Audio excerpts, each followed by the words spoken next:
روزہ اور اس کے مسائل۔ رمضان شریف کے روزے کن لوگوں پر فرض ہیں؟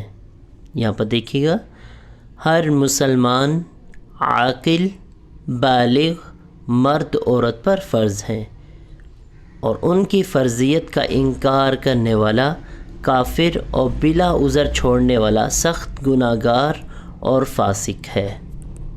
یہاں پر آپ مسئلے کو سمجھیے گا، اور کچھ پیرنٹس کا کویسچن بھی تھا کہ بچوں کے اوپر جو روزے ہیں وہ کس ٹائم پہ فرض ہوتے ہیں، تو جس میں یہ 3 کنڈیشنز پائی جائیں گی اس ٹائم پہ اس بچے پہ روزے فرض ہو جائیں گے۔ نمبر 1 مسلمان ہونا، ٹھیک ہے، آپ سمجھیں گے کہ روزے کس پہ فرض ہیں۔ نمبر 1 کیا ہے؟ مسلمان ہونا۔ نمبر 2 عاقل ہونا، عقل مند ہونا، جو اب نارمل ہوگا تو اس پہ روزے فرض نہیں ہیں جس کا مینٹل لیول ٹھیک نہ ہو۔ نمبر 3 بالغ ہونا، یعنی جوانی تک پہنچ جانا، جس میں یہ 3 کنڈیشنز پائی جائیں گی اس کے اوپر اب روزے فرض ہو گئے، اب اس کو روزہ نہیں چھوڑنا چاہیے۔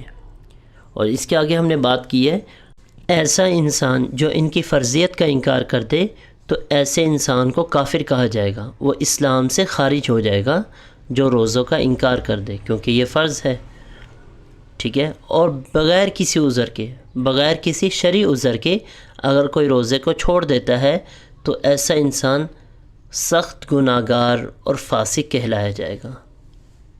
اور فاسق کس کو کہا جاتا ہے؟ فاسق اس کو کہا جاتا ہے جو گناہ کبیرہ کا مرتکب ہو۔ اور ایک دفعہ دوبارہ 3 کنڈیشنز آپ سمجھ لیں۔ نمبر 1 مسلمان ہونا، نمبر 2 عاقل ہونا، سمجھدار ہونا، نمبر 3 بالغ ہونا یعنی جوانی تک پہنچ جانا، ٹھیک ہے۔ یہ 3 کنڈیشن پائی جائیں گی تو اس کے اوپر روزے فرض ہو جائیں گے۔ اللہ تعالی ہمیں اپنے روزوں کو مکمل اور اچھے طریقے سے، احسن طریقے سے رکھنے کی اور اپنی عبادات کو اچھے طریقے سے کرنے کی توفیق نصیب فرمائے۔ دعا میں یاد رکھیے گا۔ السلام علیکم ورحمۃ اللہ وبرکاتہ۔